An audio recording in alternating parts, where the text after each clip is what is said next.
Kali ini kita akan melihat dua tag baru. Yang pertama namanya tag heading, dan yang kedua adalah tag paragraph. Tag heading di HTML gunanya untuk menentukan bagian-bagian penting yang berisi teks dari file HTML kita. Misalnya, kita punya website, lalu di bagian kontennya, user akan melihat judul dari website kita, bukan yang ada di tab bar, tapi di bagian kontennya sendiri. Misalnya saya mau ada teks sekolah coding di sini, itu bisa kita jadikan di tag heading. Tag heading sendiri ada banyak.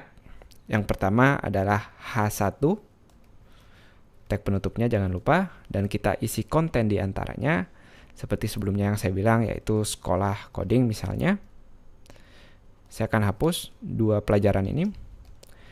Teman-teman akan lihat teksnya sekarang, sekolah coding, dan otomatis dia akan tebal dan juga besar. Tidak seperti teks selamat datang sebelumnya.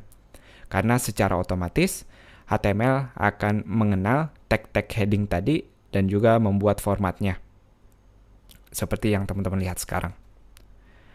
Seperti yang saya sindir sebelumnya, tag heading ada banyak, bukan hanya satu. Tapi tenang aja, semuanya mirip. Perbedaannya angkanya, yaitu bisa mulai dari angka 1 sampai angka 6. Jadi saya akan copy paste. Saya akan ganti H2, H3, 4, 5, dan 6. Begitu juga dengan tag pembukanya 5 dan 6. Teman-teman akan lihat perbedaannya. Ini dia secara otomatis. Sekali lagi HTML akan tahu bahwa tag H1 adalah tag yang paling penting. Makanya dia akan bikin besar. Begitu sampai urutan ke H6. Itu untuk tag heading tadi. Berikutnya kita akan melihat untuk menulis tag biasa atau paragraf biasa, kita menggunakan tag P atau tag paragraf. Tulisannya cukup dengan tag P pembuka dan tag P penutup. Contoh kasusnya, kita mau menulis teks, misalnya saya akan menuliskan selamat datang di website sekolah coding.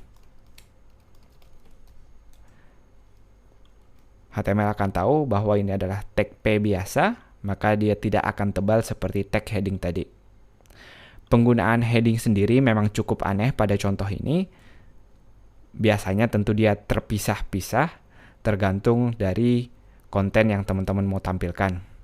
Tidak ada aturan wajib kalau teman-teman harus pakai H1, harus pakai H2. Jadi penggunaannya sendiri bebas sesuai kebutuhan. Nanti pelan-pelan teman-teman akan lihat kapan sebenarnya yang pas waktu untuk menggunakan tag-tag heading tadi. Saya akan hapus agar lebih rapi. Saya tinggalkan 2 saja dan kontennya kita bedakan.